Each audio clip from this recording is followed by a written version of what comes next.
भैया जैसे कि आपको पता है एसएससी जीडी के फॉर्म लाइव किए जा चुके हैं और आज की इस वीडियो में आपको बताने वाला हूं कि कैसे आप एसएससी के फॉर्म को फिल कर सकते हैं, भले ही चाहे आपको एसएससी जीडी का फॉर्म फिल करना हो या फिर एसएससी का कोई भी फॉर्म आया हो। तो फटाफट चलते हैं कंप्यूटर की स्क्रीन पर और भरते हैं इसके फॉर्म को। जैसे कि यहाँ पर आपको नजर आ रहा है, मैंने यहाँ पर फॉर्म जानकारी वेबसाइट को ओपन कर लिया है, जहाँ पर मैं जिस फॉर्म को भरना चाहता हूँ उसकी सभी डिटेल मुझे मिल जाती है। बेसिक डॉक्यूमेंट क्या क्या इस फॉर्म को भरते टाइम मुझे जरूरत पड़ेगी उसकी जानकारी मिल जाएगी, क्या एप्लीकेशन फीस लग रही है यहाँ पर दिख के आ रहा है, और नीचे आपको बुक से रिलेटेड जानकारी मिल जाएगी, क्या क्या बुक्स को आप मंगा सकते हैं उस एग्जाम से रिलेटेड, वो यहाँ पर हम पब्लिश कर देते हैं। आप चाहे तो इन्हें मंगा सकते हैं यहीं से। अब मैं इसका रजिस्ट्रेशन तो पहले से कर चुका हूँ। अगर आपने रजिस्ट्रेशन वाली वीडियो को नहीं देखी तो आपको आई बटन और डिस्क्रिप्शन बॉक्स में उसकी लिंक मिल जाएगी, आप पहले उस वीडियो को देख लें। इस वीडियो में मैं इसके आगे की प्रोसेस बताऊंगा। अगर आपने इसका रजिस्ट्रेशन कर लिया है तो लॉग इन करते हैं हम इसे। अब जब आप इसका रजिस्ट्रेशन कर लेंगे तो आपको एक आईडी पासवर्ड मिल जाएगा। यहाँ पर आपको आपकी आईडी डालनी है, नीचे आपने जो भी पासवर्ड बनाया है उसको डाल दें, कैप्चा डालते हैं और लॉग इन कर देते हैं। अब जो भी फॉर्म चल रहे होंगे उसकी जानकारी आपको यहाँ से मिल जाएगी। नीचे आपको अप्लाई का ऑप्शन दिख रहा है, प्रिंट का दिख रहा है, डाउनलोड ऑफलाइन चालान का ऑप्शन दिख रहा है, पेमेंट का, payment status, application status, double verification और पेमेंट का ऑप्शन दिख रहा है। डेट जो भी चल रही हो वो यहाँ पर लिखा जाएगी, कितनी तारीख से फॉर्म शुरू हो चुके हैं और कितनी तारीख इसकी लास्ट है। उसके नीचे अगर एमटीएस के फॉर्म भी चल रहे होते तो यहाँ पर अप्लाई का ऑप्शन दिख जाता है। अगर फॉर्म इसके नहीं चल रहे तो अप्लाई का ऑप्शन आपको नहीं दिखेगा। तो आप देख सकते हैं किसी भी फॉर्म के लिए आप इसी प्रोसेस से अप्लाई कर सकते हैं। तो मैं अप्लाई पर क्लिक कर देता हूँ। अब यहाँ पर नीचे आपको सभी डिटेल्स आपकी फिल होकर आ जाएंगी जो भी आपने रजिस्ट्रेशन में भरी थी। तो आप चेक कर ले, अगर आपकी कोई भी डिटेल मिस्टेक हो तो आप इसमें एक बार मॉडिफाई कर सकते हैं। मॉडिफाई करने के लिए आपको ऑप्शन ऊपर ही नजर आ जाएगा। अब नीचे आपसे पूछा जा रहा है कि आप ईएसएम कैटेगरी में आते हैं तो आप इसे यस कर सकते हैं, चाहे तो नो भी कर सकते हैं। अगर आप यस करेंगे तो आगे की डिटेल्स ओपन हो जाएंगी।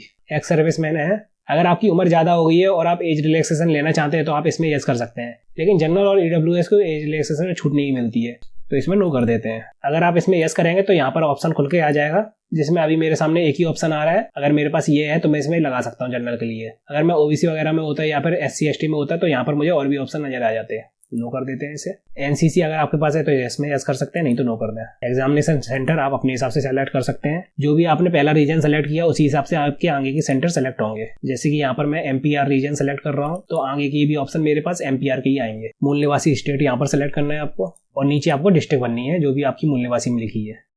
ये वाला ऑप्शन है, अगर आपने अपना मूल निवासी के अदर स्टेट चुना है तो आप माइग्रेट कर चुके हैं तो इसमें यस कर सकते हैं, नहीं कर चुके हैं तो नो कर दें। नीचे आपको अपना पोस्ट प्रेफरेंस चुनना है, किस पोस्ट में आपको पहले अप्लाई करना है, किस में दूसरे अप्लाई करना है, आप अपने हिसाब से यहाँ पर चुन सकते हैं। पोस्ट की डिटेल देखने के लिए आप इस पर क्लिक कर दें, यहाँ पर पोस्ट कोड आपके नजर आ जाएंगे।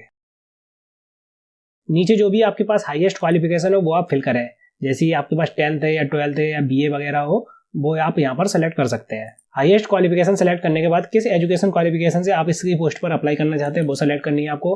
तो यहाँ पर सिर्फ 10th का ही ऑप्शन आता है क्योंकि ये 10th लेवल वाली वैकेंसी है। अगर कोई ग्रेजुएशन वाली वैकेंसी आएगी या फिर अदर कोई क्वालिफिकेशन वाली वैकेंसी आएगी तो आपको वहाँ पर ऑप्शन नजर आ जाएगा। स्टेटस में आप देख लें पास हो चुके हैं या फिर अपेयरिंग में चल रहे हैं, क्योंकि यहाँ पर अपेयरिंग वाला भी ऑप्शन आ रहा है। ईयर वगैरह ऑटोमेटिक फिल होकर आ जाएगी आपकी पुरानी डिटेल से। सीबीएसई मैंने सिलेक्ट किया था तो दिल्ली आ गया ऑटोमेटिक। रोल नंबर यहाँ पर मेरा लिख कर आ चुका है, परसेंट मुझे फिल करनी है, या फिर सीजीपीए में चाहूँ तो भर सकता हूँ। पॉइंट नंबर 26 में आप चाहे तो यस कर सकते हैं, चाहे तो नो भी कर सकते हैं। ये वाला ऑप्शन इसलिए है, आप अपनी पर्सनल इन्फॉर्मेशन को एसएससी के थ्रू, वेबसाइट के थ्रू जॉब अपॉर्चुनिटीज के लिए शेयर करवाना चाहते हैं या नहीं करवाना चाहते हैं। तो आप चाहे तो इसमें यस कर दें, चाहे तो नो कर दें, कोई दिक्कत नहीं आएगी आपको।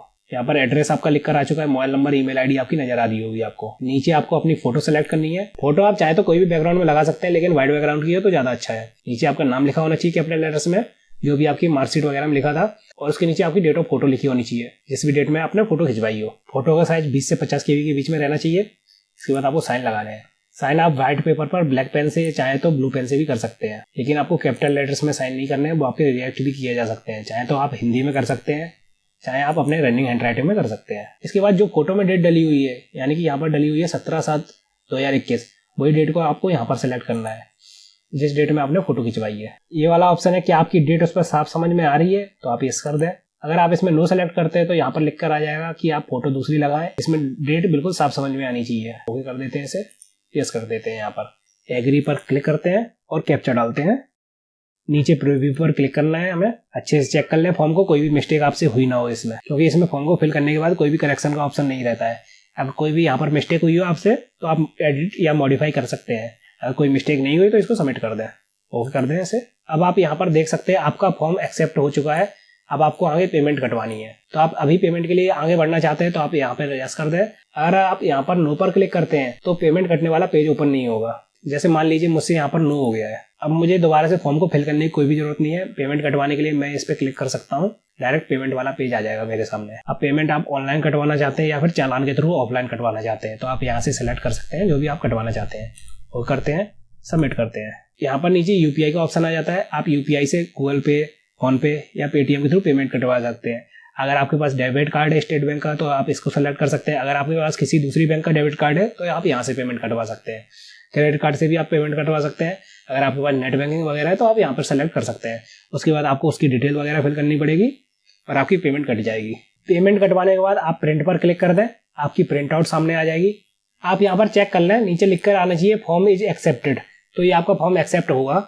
अगर यहाँ पर फॉर्म इज इनकम्प्लीट लिख कर आ रहा है तो आप समझ जाइए आपका फॉर्म अभी सबमिट नहीं हुआ है, कुछ ना कुछ प्रॉब्लम रह गई, या फिर फीस वगैरह नहीं कटी होगी इसलिए लिख कर आ रहा है, या फिर कोई भी प्रॉब्लम रह गई होगी। इस प्रिंट आउट को आप फ्यूचर रेफरेंस के लिए सेव करके रख सकते हैं अपने मोबाइल में। अगर आप मोबाइल से फॉर्म फिल कर रहे हैं चाहे तो आप इसकी प्रिंट आउट भी निकाल के रख सकते हैं।